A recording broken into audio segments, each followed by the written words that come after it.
Hello, welcome to Miniature Realms. My name's Stuart. I've been working on some wood elves for a small project and it was time to work on my Treeman, and I wanted to use a plastic one rather than the returning metal one, but I wanted to make it look a little bit more tree-ish and a little bit less Sylvaneth, and this is what I came up with, and this video is all about how I did it.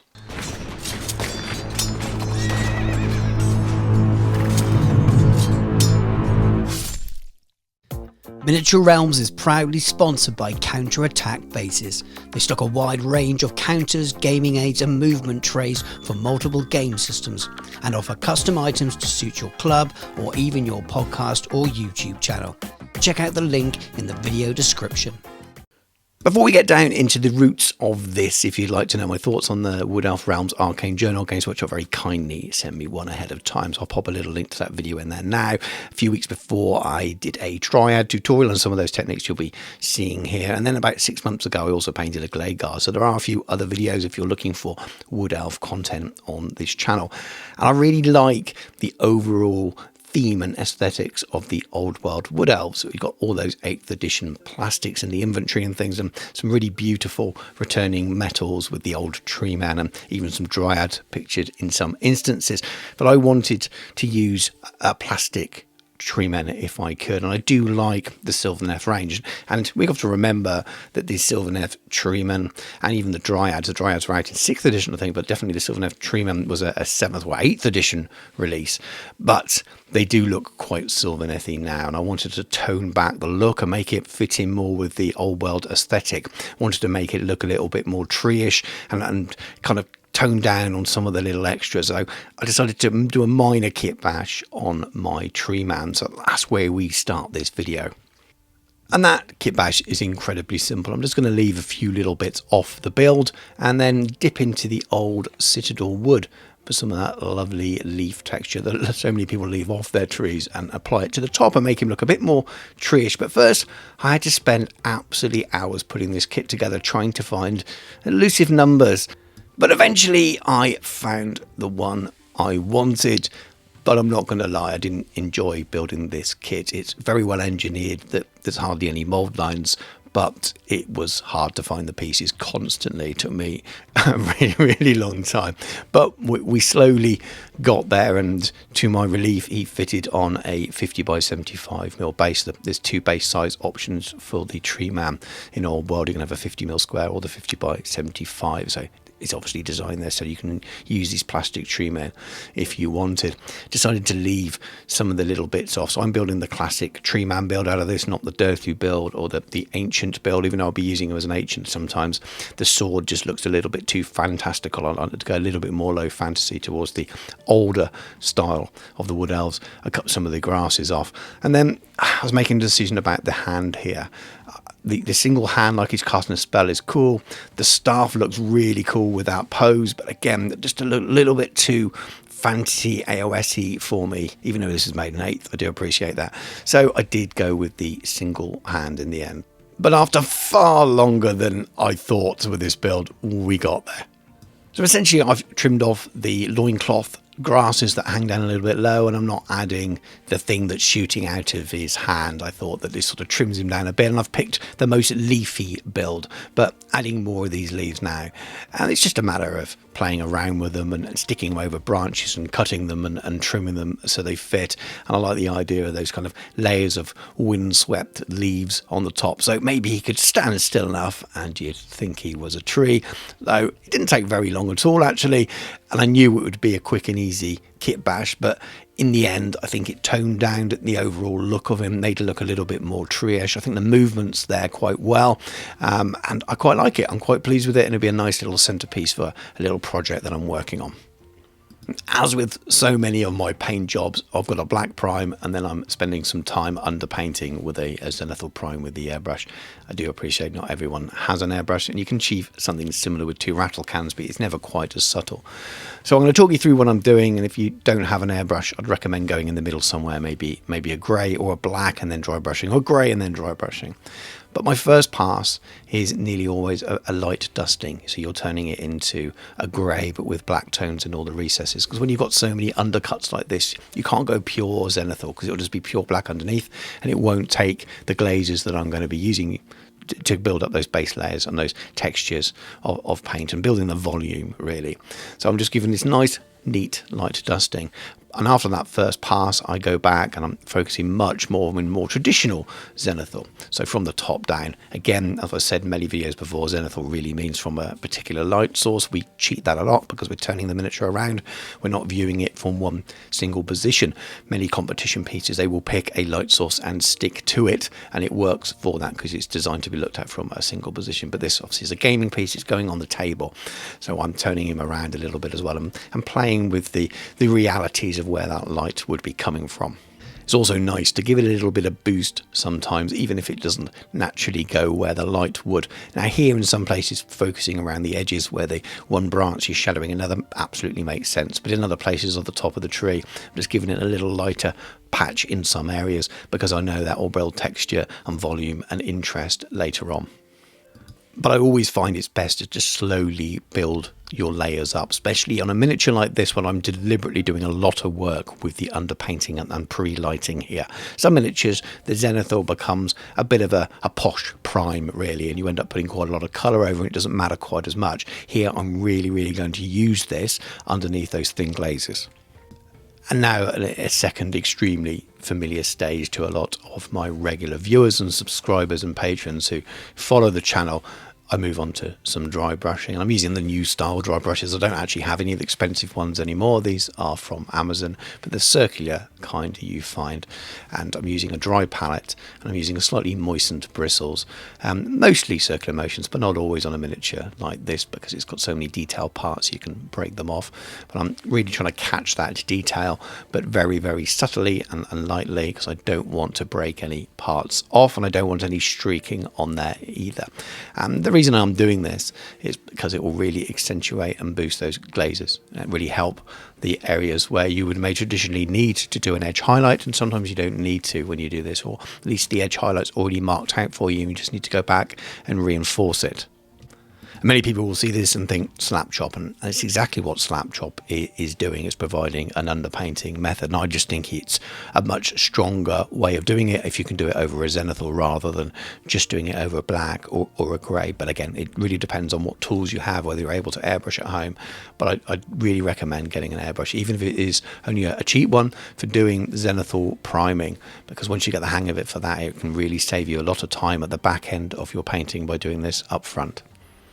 And there we have it, a very white looking in this picture sometimes, but zenithal grayscale miniature. If you turn it upside down, you see lots of greys and blacks in there, and it looks a really nice black and white image to work from. And that's where we're going to start. We're going to start with a lot of contrast colours. So I've got skeleton horde here, I've got gore grunter fur, I've got contrast wildwood, I've got Cygor brown, I've got mantis warrior green, which I love, and I've got some Minotaurus green as well.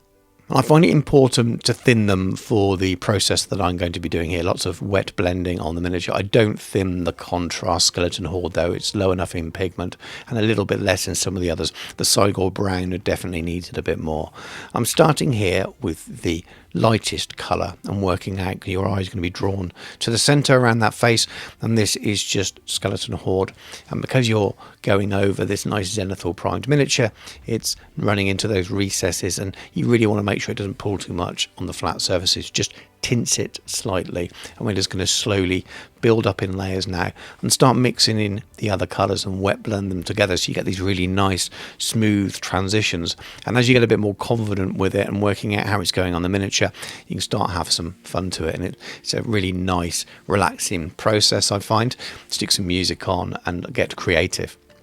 Now, this method for wood absolutely isn't new on the channel. I've probably used it on 5 or 6 different videos, whether it be on ships' hulls, whether it be on the wooden carriages of cannons, other trees like the dryad. So a lot of these techniques won't be new at all, but this was a project that I was working on personally, and I thought, given all the high elf love at the moment, I might as well record it and get it out there, and maybe some new people would see it. But there also will be some new techniques or some thoughts here, and I'm not sure I've used quite this many colours in one of my wood recipes before. I'm using 6 different. I find the green's really important. It really adds extra tonal value, and hopefully what you'll see at the end is a couple of different options you could go down. You can end up with a very silvered looking wood if you stick with more of the browns. The more green you add in, the more sort of verdant and fresh he looks. And I'm adding a lot of the sort of the yellower colours, and I'll add in more a little bit later on to add that fantastical characterful element. And it's really up to you how far you go. You can leave it quite dull if you want to look more menacing. I wanted to look quite light and stand out amongst the other miniatures that I'm planning in the army. Now, this method for wood absolutely isn't new on the channel. I've probably used it on 5 or 6 different videos, whether it be on ships' hulls, whether it be on the wooden carriages of cannons, other trees like the dryad. So a lot of these techniques won't be new at all, but this was a project that I was working on personally, and I thought, given all the high elf love at the moment, I might as well record it and get it out there. Maybe some new people would see it. But there also will be some new techniques or some thoughts here. One of the most important things I find when I'm doing this is just to do small sections and then go back and get another colour, blend out, and then add another one before it fully dries too much. But if you're doing thin layers, if you do end up with a stop point that dries, you can glaze over that sort of edge and it works out fine. But I really like to work towards the Mantis Warriors green in some of those lighter areas. It just blends in really nicely. I think that looks a little bit too orangey. I'm going to add a darker, cooler brown now, and that's why I've got so many different browns on that palette there, so I can mix between them, and hopefully you can start to see what I'm trying to do here, this real mix of different browns, so it looks like it's alive and different. And this would just take so long to do with regular painting if you were starting from mid-brown and working your way up. Now for some green. So we still got the Militaran green, we still got the Mantis Warriors green, but now I've added an orc flesh. And there's been a little splash on the leaves here or there of brown when I was doing the original stages, but mostly they're pretty clean from that zenithal still. They've all had all the detail picked out with that dry brushing layer on top as well. So it's very much more of the same techniques, wet blending together, focusing on nice patches of the lighter colour where the light maybe would hit the most, but it's very hard when they're quite flat at the top like that. So you can really just be quite patchy, and you just want it to make sure that your leaves have got a real change in and variation in their tonal qualities. Now, each individual leaf will have its own tonal qualities, and then maybe you could paint them all individually like that. That would look beautiful, but would maybe take a very, very long time, and I haven't got time for that. I've got far too many miniatures I want to paint, but I still want it to look cool, and that's why I do these kind of painting techniques. I want to get really striking looking armies on the tabletop, but I don't want to take ridiculous amounts of time doing it. But then on the other hand, I don't want to just prime my miniature white and do a single coat of contrast paints, because while that's a fantastic way of getting armies on the table, and if you're happy with that, you should absolutely be happy with that. I'm not. I like it to look like it's been traditionally painted a little bit more. So it's about finding ways to boost the easier techniques, cut corners, and still have striking looking armies. And that's why I like to use so many different effects in my armies and little tricks and techniques like this. And we've got so many of them now as painters to play around with. This is a little bit of basilicanium grey. I'm just going to use this on the rock that I've put in the corner of the base here, and over some cork. Now, I'm not a big fan of cork on bases when it still looks like cork, but I'm just using it to sort of build the corner up there a little bit. There's a couple of little broken branches. I will be sticking other things over the top of that which will hide it, but I'm covering it with the same grey anyway because it gives it a base colour to work from. Now for the crazy part. This is ivory tusk, and I'm going to go dry brushing again. I've just spent all that time telling you about the underpainting and building it all up, and then going on and doing all these glaze layers. And you could absolutely stop there and it looks really good as well. But this is where I start to make the paint job look more like a proper paint job. It's by not settling there. I want to boost the highlights. I can either go back and traditionally highlight now, which in many cases I do. On such a large miniature with so many textures, it would take a long time again, and I've not saved an awful lot of time. So I'm dry brushing, again, a very, very light area, trying to focus very much from a light source this time, where the light is coming down across the front of his body. So I'm not going to do every single angle of the miniature here, but I'm catching enough of the top areas to pick out where I'd be thinking, oh, I need to do a highlight here, I need to lift this a little bit. And we are going to go back and do more glazing, funnily enough, after that, because again, like I said, it's all about having a really cool looking miniature, doing some really easy techniques that don't require lots of really detailed brush control, and finite highlighting. And yes, I'm doing a little touch of the same thing on the top with the leaves as well. Just on the top layer really, or around the edge, just to pick out a little bit. And then for future glazes, when you put them on there, they actually look a little bit like edge highlights, which is just pretty cool when you've not had to do all the work involved in edge highlighting. And again, I think he looks pretty cool there, and you could stop there, and many people would, and he would look brilliant on the table, and people would say, great, I love your Treeman, but we are going to do some more. This is not a colour I use very often. This is Magma Draft Flame. It's a really bright orange, but I really wanted the mushrooms to stand out and be a real contrast to all the greens and browns that we have on this. I didn't want to go red, which is naturally opposite the colour wheel of green, but I wanted to go with this orange, and I find that it complements the green really well, but complements the brown better than a red mushroom would. And I just think it works really well. There are other oranges in the contrast range, but not many, and the others are quite desaturated. I felt that was the best choice. Now for some more greens, we have Carandrash green, Striking Scorpion green, and Mantis Warriors green, which I just believe is one of the best contrast paints they do. It's so versatile if you like doing glazes. It's a little bit thin in pigments. If you paint it more just over white, you might find it's not good as good, but I love it. It's one of my favorites. And there's just a few other little bits of detail, a few little mossy bits or growths around the trunk. And because we just dry brushed again, it's picked those out a little bit more. So they just take these three greens. I'm just doing a slight difference between each sort of bunch, maybe a lighter area in the middle, just adds a little bit of interest. And then very much the Mantis Warriors green more here, just towards the end of some of these green shoots growing out, towards the end of some of the branches there's little leaves, and they're very thin branches, and on trees they're quite often, when they're younger, they're a lot greener and a lot sort of more flexible. So adding more green here rather than the older dried out wood, it just seems to be the perfect option in my mind. And it starts to build more colour into the miniature rather than just that silvered brown. I'm adding some more green back into it, and it's really where you start to add the interest here. And it's a personal choice now how far you go, because I really quite like that silvered look, but I'm going to bring quite a lot of yellows into this because this is a character in my army, and I want your eye to be drawn towards him. So it's personal choice, your personal colour palette choice, how much you do here.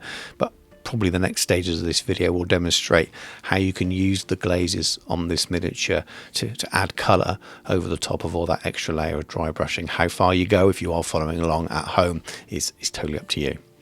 So Iron Jaws yellow, and yes, some more Mantis Warriors green as we continue to build up these layers. I've gone for the Iron Jaws yellow because it's got quite desaturated, and at this moment in time I don't want to make it look too bright. Well, I will add a slight brighter colour later on, but this is really, really subtle glazing here. You can see how I'm just tickling the miniature with my paintbrush. I've got a very fine brush, hardly any paint on it, and I'm just going over where I've done that dry brushing. I'm not trying to soak the miniature in the contrast paint. It's not using it as a wash here.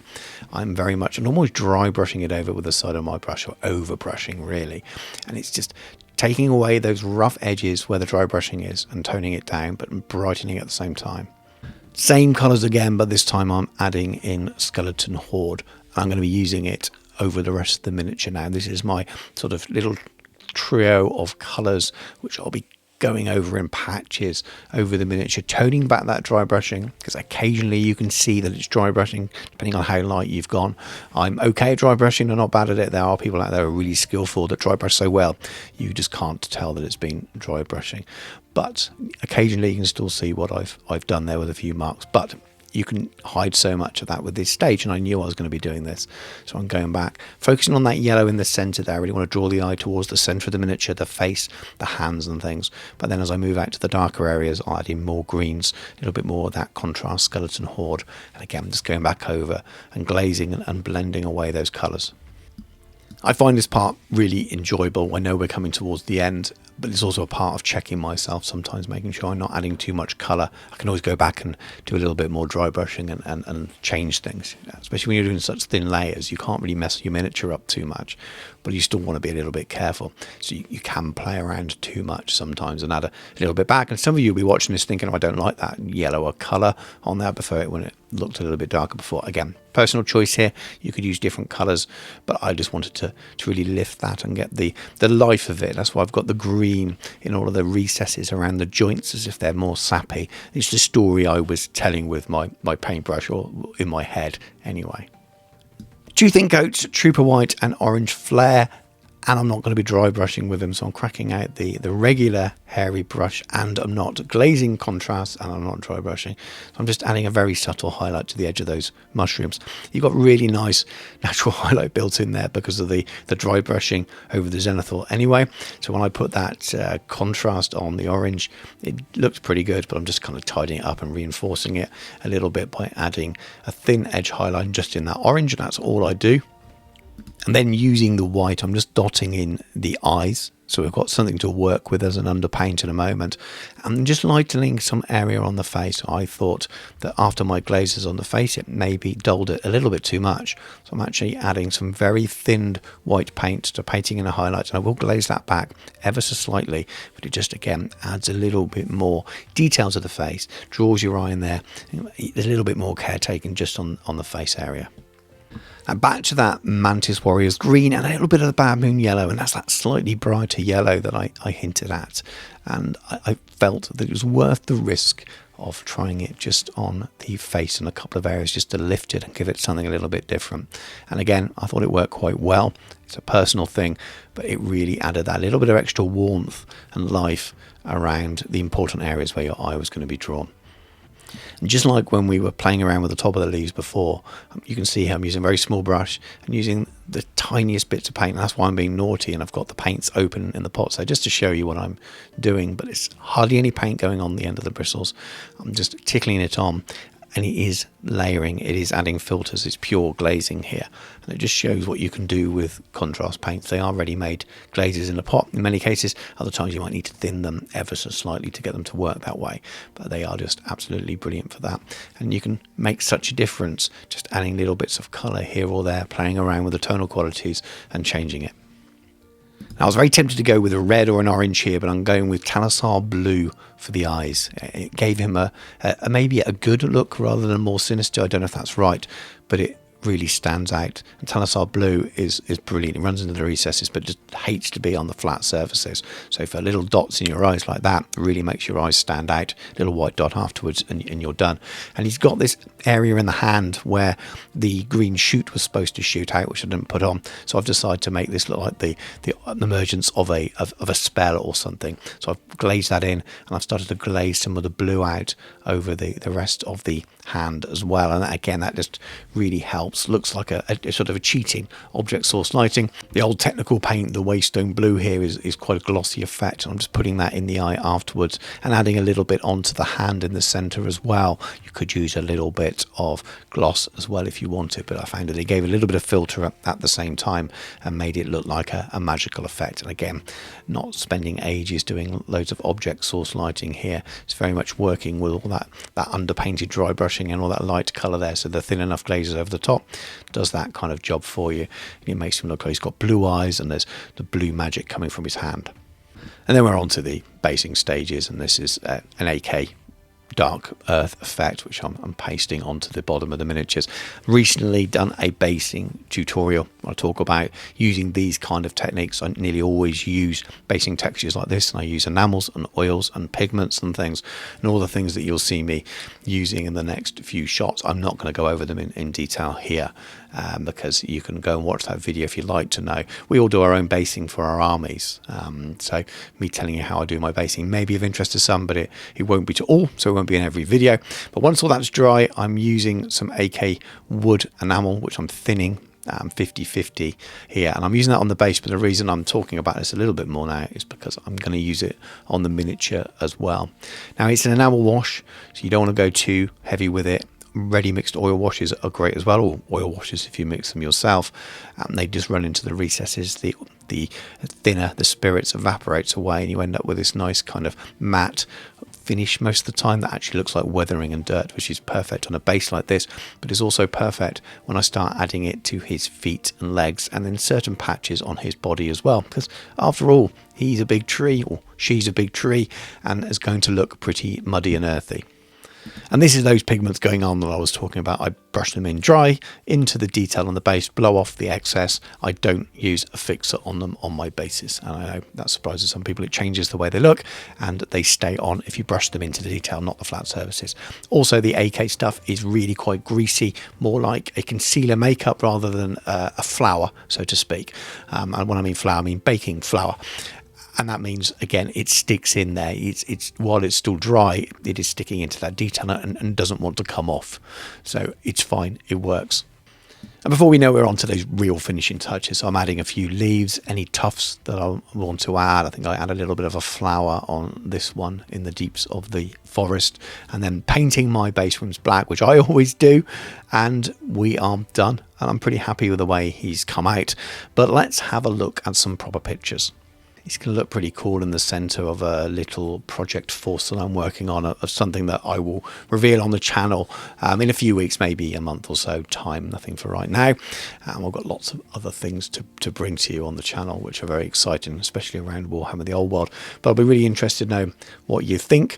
It's obviously very similar techniques that I showed you recently in the Dryad tutorial, but I think to a much higher extent and a higher level. The Dryad was very much quick and dirty, shorter video as well.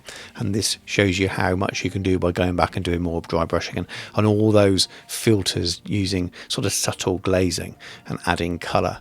But again, if you're watching this video and you're newer to painting, you may well stop halfway through after the initial glaze layer, or maybe just use less of the browns because it seems a bit daunting to use so many to wet blend together. Maybe just pick 2 browns and 1 green like I did in the Dryad tutorial and still get some nice results. But I think I wanted to show you here how you could really push those glazing techniques to a higher level and use many more colors and have what looks like a fairly high-end finish, definitely suitable for a centerpiece of an army. But the amount of actual brush highlighting and things that I've done here, it's really minimal. And hopefully that encourages people to see that you can have really striking looking armies without really needing to have a super hand-eye coordination and loads of control over your brush to pick out all those details. And miniatures like this that can be really daunting for how much detail are on them and how long it will take to pick them out, actually can be really easy to paint and not daunting at all, and shouldn't be the reason. This is going to be far quicker than it's going to be for me to paint a unit of 10 Glade Guard that I'm also going to need to do. They will take me far longer than it did to paint this. Which is crazy when you think about it in terms of the points and what they do on the table and the perception of it, but that's just the way it is sometimes. Thank you very much for watching. Hope you enjoyed the video, and it's probably the last in a short run on the Wood Elf Realms release. I'm actually working on a small project myself, so there is scope there for more content and some stuff planned a little bit further down the line that's linked to it. But if I get loads and loads of requests, people really calling out for something, and I've got the miniatures and I'm able to do it, doesn't mean I won't change my mind and do another video. But we will definitely have to see on that one. But that's the last thing I've got planned in the short term anyway. But there's definitely some more Warhammer the Old World stuff coming very soon from the channel as well, so please do look out for that. If you have enjoyed the video, please do give it a like, drop a comment below, let me know what you think. It really helps me and it helps the video. If you haven't already subscribed to the channel, please consider doing so. There's loads of Warhammer the Old World content on there, from reviews, opinion pieces, and loads of hobby tutorials, be that painting miniatures or building terrain and stuff like that. And I will continue to mix it up in terms of Warhammer the Old World and have content across all areas of the game and adjacent things as well, including Warhammer the Old World roleplay game. So it's all-encompassing, all Warhammer the Old World for about half the channel, but there are lots of other games covered as well, so go and have a look and check those out too. If you'd like to support me, please do check out my Patreon. It really helps support me to be able to make videos like this. It takes a lot of time to film and edit, and I love doing it, and I'd like to do more, but the only way I can do more is with a bit of financial support. And there are multiple levels on the Patreons, from very low level support to those that you actually get something back from in terms of dice in some levels and tuition and things like that as well. So there's lots of things out there. Also, you can support me by using the affiliate links in the description below. Most of those I don't get any money for. The airbrush one I do, but the rest they're just letting people know that you've come via me. Do check out the channel sponsor, Counterattack Bases. They make so many great counters and things for Warhammer the Old World, so they're great gameplay aids. But thank you very much for watching. Take care, and I'll catch you soon.